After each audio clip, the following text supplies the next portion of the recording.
Mas alguns disseram: é por Beelzebu, o príncipe dos demônios, que ele expulsa os demônios. Outros, para tentar Jesus, pediam-lhe um sinal do céu. Mas, conhecendo seus pensamentos, Jesus disse-lhes: todo reino dividido contra si mesmo será destruído, e cairá uma casa por cima da outra. Ora, se até Satanás está dividido contra si mesmo, como poderá sobreviver o seu reino? Vós dizeis que é por Beelzebu que eu expulso os demônios. Se é por meio de Beelzebu que eu expulso os demônios, vossos filhos os expulsam por meio de quem? Por isso, eles mesmos serão vossos juízes. Mas se é pelo dedo de Deus que eu expulso os demônios, então chegou para vós o reino de Deus. Quando o homem forte, bem armado, guarda a própria casa, seus bens estão seguros. Mas quando chega um homem mais forte do que ele, vence-o, arranca-lhe a armadura na qual ele confiava e reparte o que roubou. Quem não está comigo está contra mim, e quem não recolhe comigo dispersa. Quando o espírito mau sai de um homem, fica vagando em lugares desertos, à procura de repouso. Não encontrando, ele diz: vou voltar para minha casa, de onde saí. Quando ele chega, encontra a casa varrida e arrumada. Então ele vai e traz consigo outros 7 espíritos piores do que ele. E, entrando, instala-se aí. No fim, esse homem fica em condição pior do que antes. Palavra da salvação. Glória a vós, Senhor.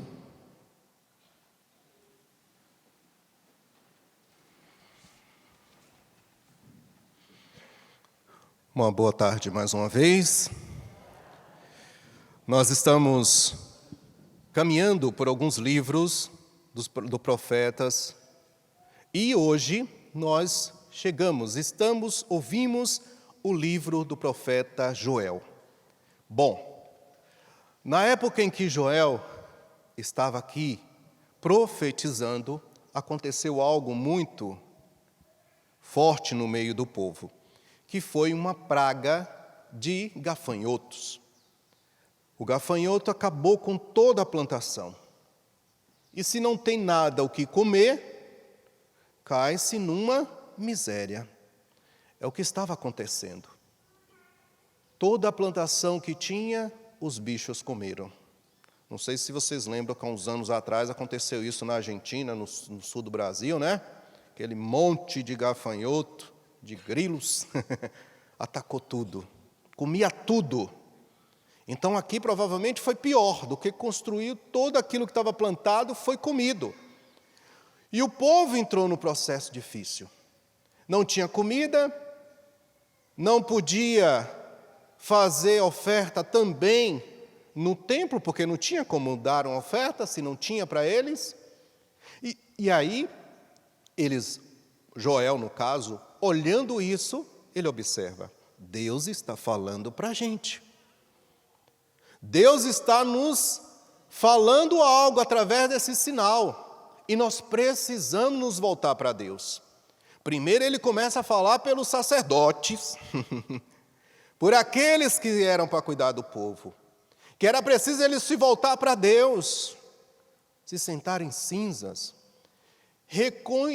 vou até dizer outra coisa, se encontrar com Deus e depois levar o povo a esse reencontro.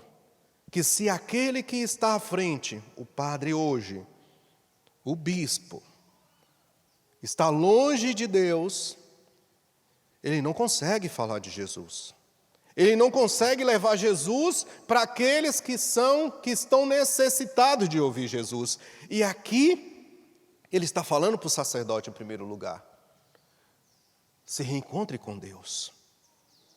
E é claro que ele falando para o sacerdote, ele está falando para cada um de nós.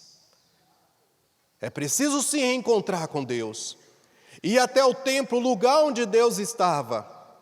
e se reencontrar, deixar Deus entrar na sua vida, reconstruir o seu interior, porque tudo ao redor daquele povo estava destruído. Pensa, se a pessoa tinha uma criação, a criação não podia comer porque os bichos tinham comido tudo, não é? Aqueles ali que vêm, comem, já põe o filhotinho depois já vai comer também, os ovos, depois vai explodir e tal. Ou seja, vira tempos quando acontece uma praga de gafanhotos. Não é uma coisa passageira, foi, acabou. Não, aquilo ali leva tempos.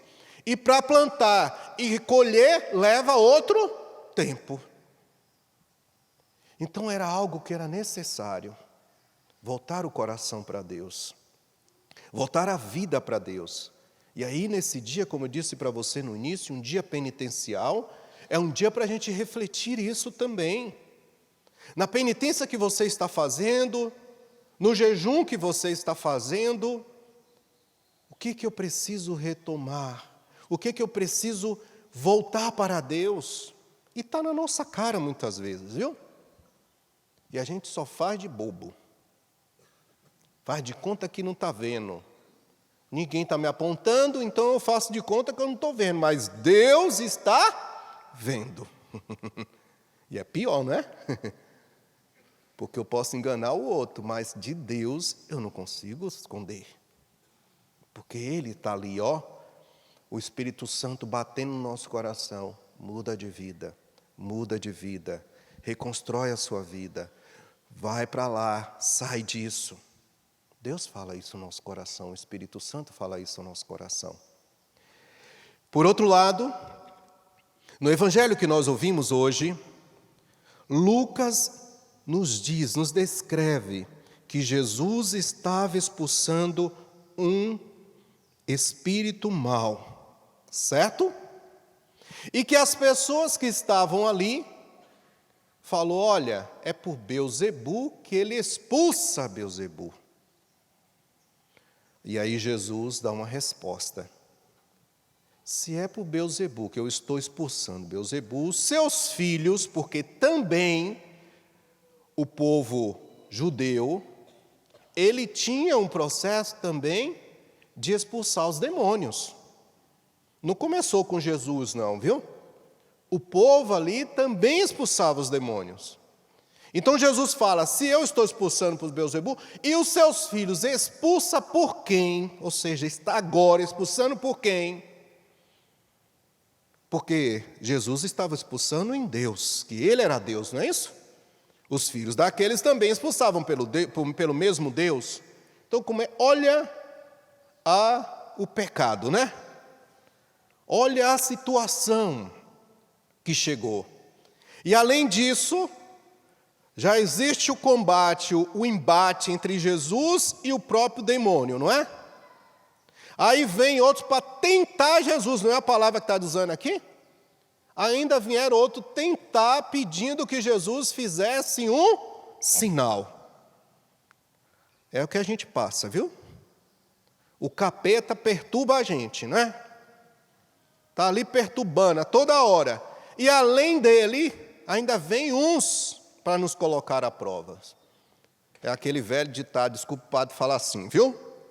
Quando o capeta não aparece, o rabo aparece, né? Mas é claro que a gente não vai chamar o outro de capeta, mas a gente precisa rezar. Porque muitas vezes é dentro da nossa casa, é o vizinho do lado, é no trabalho, é na escola, é na faculdade, que você olha para a pessoa e fala assim, meu Deus, parece que essa pessoa não me larga o pé, não me deixa respirar. É preciso rezar. E a gente esquece de fazer isso. Porque naturalmente a gente quer logo o mal daquela pessoa. Só que Jesus diz, reze pelos seus inimigos. Não é isso que ele diz? E muitas vezes a gente vai ser colocado à prova, às vezes a pessoa está perto da gente ali, colocando a prova, apertando a gente, fala, parece que a gente não consegue mais respirar, e o bendito e a bendita está do nosso lado sorrindo. Ou, desculpa, o padre agora vai apertar o parafuso mais, viu?